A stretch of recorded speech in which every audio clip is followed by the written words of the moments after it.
siblings, please prepare your hands. Most High, we ask that I may speak with your voice, and that we may hear with your heart. Alleluia, alleluia, alleluia, alleluia, alleluia, alleluia. This is my Son, the Beloved. He enjoys my favor. Listen to him. Alleluia, alleluia, alleluia. May Christ be with you. And also with you. A reading from the Good News according to the book of Luke. Glory to you, O Christ. About 8 days after Jesus said these things, he took Peter, John, and James and went up on a mountain to pray. As he was praying, the appearance of his face changed, and his clothes flashed white like lightning. Two men, Moses and Elijah, were talking with him. They were clothed with heavenly splendor and spoke about Jesus' departure, which he would achieve in Jerusalem. Peter and those with him were almost overcome by sleep, but they managed to stay awake and saw his glory as well as the two men with him. As the two men were about to leave Jesus, Peter said to him, "Master, it's good that we're here. We should construct 3 shrines, one for you, one for Moses, and one for Elijah." But he didn't know what he was saying. Peter was still speaking when a cloud overshadowed them. As they entered the cloud, they were overcome with awe. Then a voice from the cloud said, "This is my Son, my chosen one. Listen to him." Even as the voice spoke, Jesus was found alone. They were speechless, and at the time told no one what they had seen. This is the gospel of our Christ. Praise to you, O Christ. I think it's kind of funny that we're back in person for the first time in a new location on the day that much of the church celebrates the Feast of Transfiguration. Particularly funny, I think, because I'm just coming back from a little transmogrification of my own. And I'm grateful for your patience while I've been healing from that surgery. And watching this time of all this turmoil right now, with all my post-surgical limitations, has been a little hard. All these activities and interventions and protests and things that I think I should be at, and yet I can't right yet. And there's a time for each part of our own life and living. And I've really been coming to face with that and struggling with that. And so sometimes it's the time of glorious radiance and obvious signs.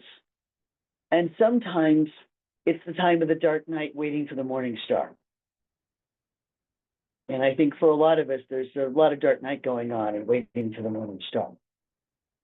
And that's when we need the prophetic word. I was taught that you memorize verses and hymns in the good times of your life so that they're there for you in the bad times of your life, that they can go floating through your head and comfort you. And I think there's a solid truth to that. So you can't say I never learned anything from the fundamentalists that was good. But when we're looking at this one, we have Daniel. And Daniel's writing in a hard time. So the Tanakh was actually written down during the Babylonian exile, which in some funny ways means that things like Daniel are actually most close to the time it's actually being written down. And Daniel was a prophet in exile and struggling and tested. It was him and the lions, if you recall. And he had this vision of a court in session from this magnificent, majestic throne of God. He was looking at the magnificent, majestic throne of Babylon and knowing that God's bigger than all the glitter of the earthly rule. And that's what he's trying to convey. That yes, there's all this glory and pomp and circumstance of the court that we're among. And remember, we have multiple eunuchs out of the Jewish captives who ended up serving in that court. And in comparison to that court, there is still God's rulership and God's decision making that comes from a rubric of love, not imperial power. And so Daniel's talking about rule and glory and kingship that will never pass away for all peoples and languages. It's everlasting. And then the psalm kind of continues that. Our God rules over all the earth, over all the islands. There's all this amazing whiz-bang stuff around him. And God's throne is built on righteousness and justice, and right living, and being just. And everything is just blown away by how impressive God is. And then it ends with, you're superior to all other gods. But the funny thing is that there's really one God. And I sort of take that to mean that God is so much more than we can imagine. We try to create God boxes. We love God boxes. Some of us have hundreds of God boxes. And some of us who think we are monotheists have hundreds of God boxes. God is this in this moment and this in this moment. And I haven't actually looked at the fact that the two things in my head don't work together. We like to put God in a box. He's not a tame lion. They're not even a lion. They are so far beyond anything we can imagine. Gender is just the starting point. There is so much to Creator that we cannot comprehend because our brains are only this big. And I wouldn't want to worship a God that I could comprehend completely. I can't comprehend a flatworm.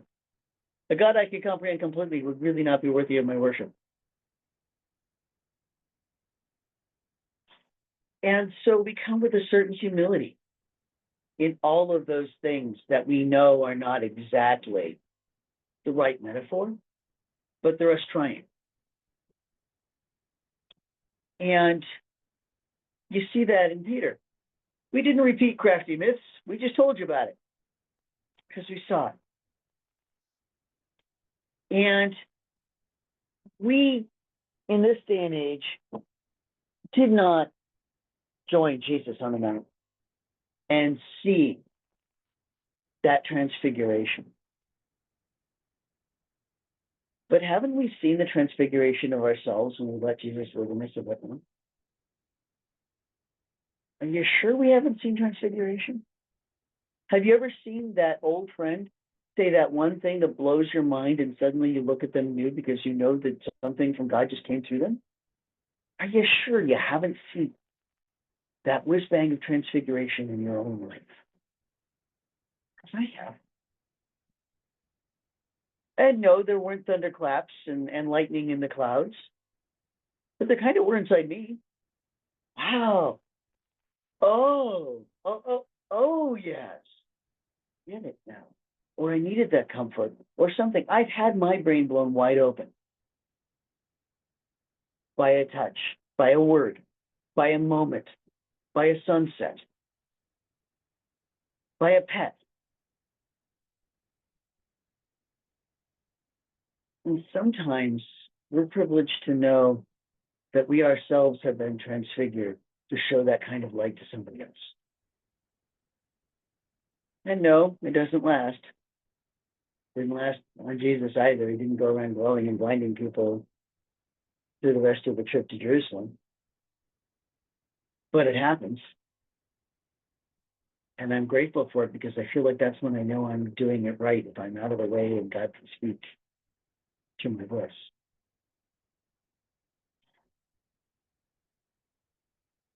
So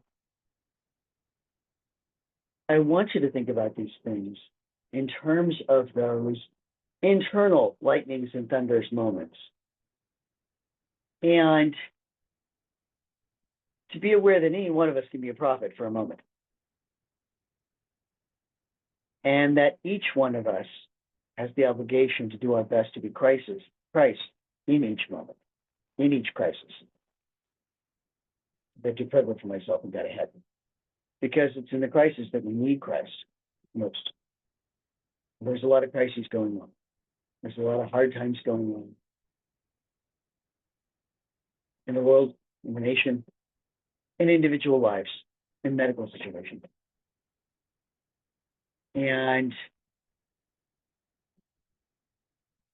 so I want you to think about those moments as transformative transfiguration moments. Because the best thing we can do is to be Christ at the crux, at the crossroads, at the moment in that crisis.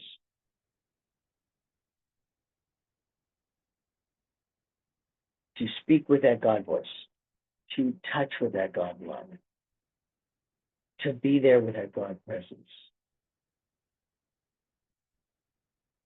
to try to be Christ at the crux of the crisis.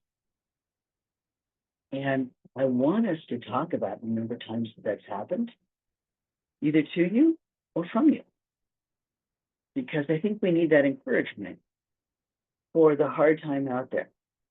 And I want to promise you to go back to Peter, that we would do well to pay attention to the prophetic word, just as you would to a lamp shining in a dark place, until the day dawns and the morning star rises in your midst. So let's talk about it.